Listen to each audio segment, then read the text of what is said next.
Two of the best welterweights in the world are gearing up to go at it. But some of boxing's best for some reason, y'all.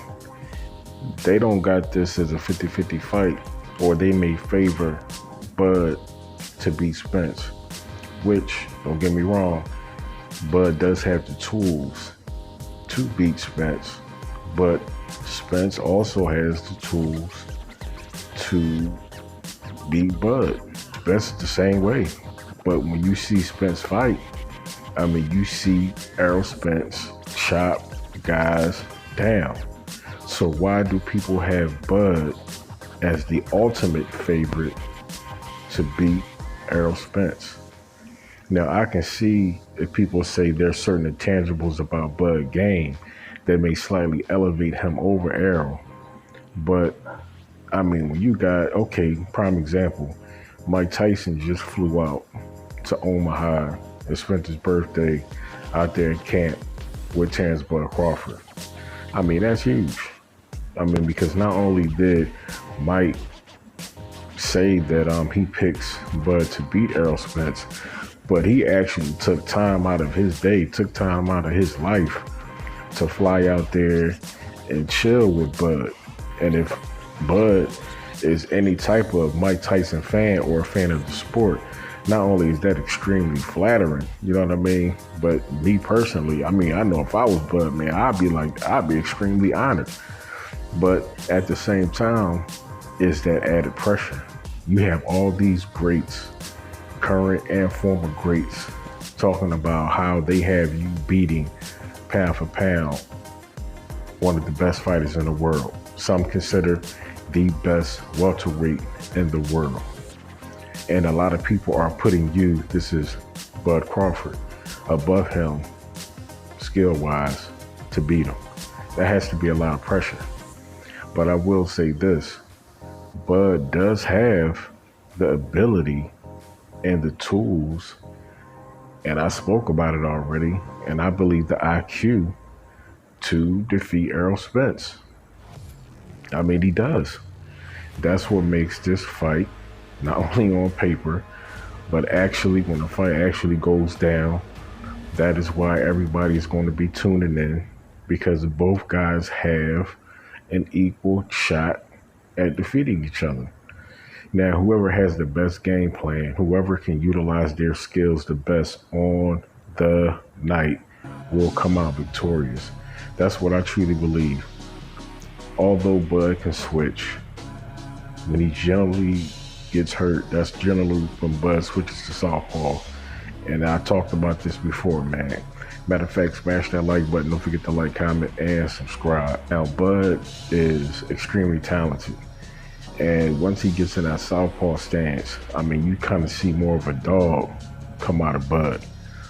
And Errol Spence, he's naturally a southpaw. Everything that he does is in a southpaw stance. So if Bud meets him head to head in a southpaw stance, who is the better southpaw? That is the question. And I had to ask myself, who really is the better southpaw?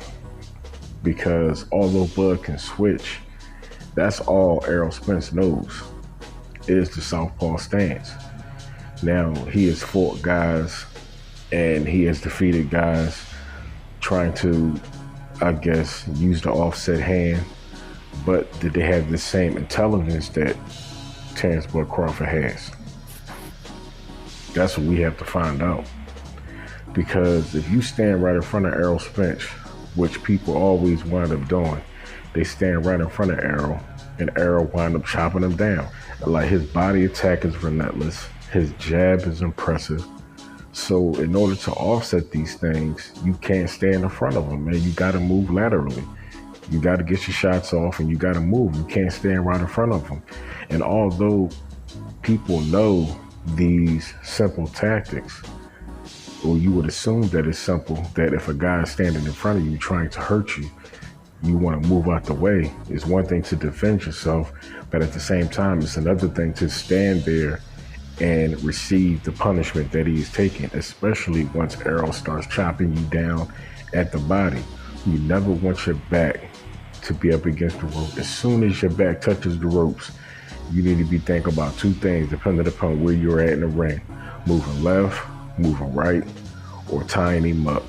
But you never sit there on the ropes with Errol Spence. He will chop you down. He will systematically break you down. And the more rounds you allow to go on, the worse it's going to be. And it seems like nobody seems to get that through their head. But Terence Bud Crawford, Bud is smart. And I know Bud, he's not going to stand right in front of Errol and allow himself to get chopped down.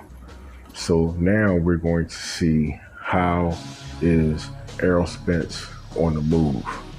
Can he truly seek and destroy? Because you know that Terence Bud Crawford, if he knows that Errol is going to come off and he's going to try to cut off the ring, so now Errol has to be mindful of traps. Terence Bud Crawford is smart. So not only can he set up a trap from the orthodox stance, he can set up traps from the southpaw stance. Spence is going to have to be careful. Yes, he's going to have to cut off the ring, but cutting off the ring can leave him exposed to certain shots. So, I mean, this fight is going to be, this fight is going to be a chess match. It truly is going to be a chess match. I honestly don't think it's going to come down to strength, just pure strength, because Errol, although he is strong, and Errol Spence is smart, man. I'm not in no way downgrading Errol Spence's intelligence in the ring at all. Errol is a smart fighter, very mentally strong, very tough guy. But Crawford is different. But Crawford, his IQ is different than Errol Spence. I mean, it just is. The way that he looks at a fight, the adjustments that he makes in a fight. But I do believe both guys do have that killer instinct. Once they get you hurt, they will pursue you to finish you. So that is why the narrative of who gets hurt in this fight first is so important, because whoever gets, hurt first, number one, we're going to see if they can take a shot and how can they sustain after being hit and after being hurt. And also we're going to see if they can stave off being finished in the fight. Because if you get hurt early, that's different from being hurt late.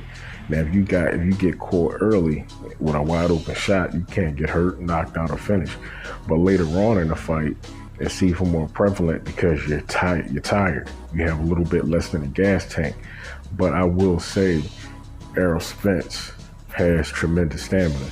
And for the most part, I mean, so does Bud. I mean, so both guys generally don't gas out in the latter rounds of the fight.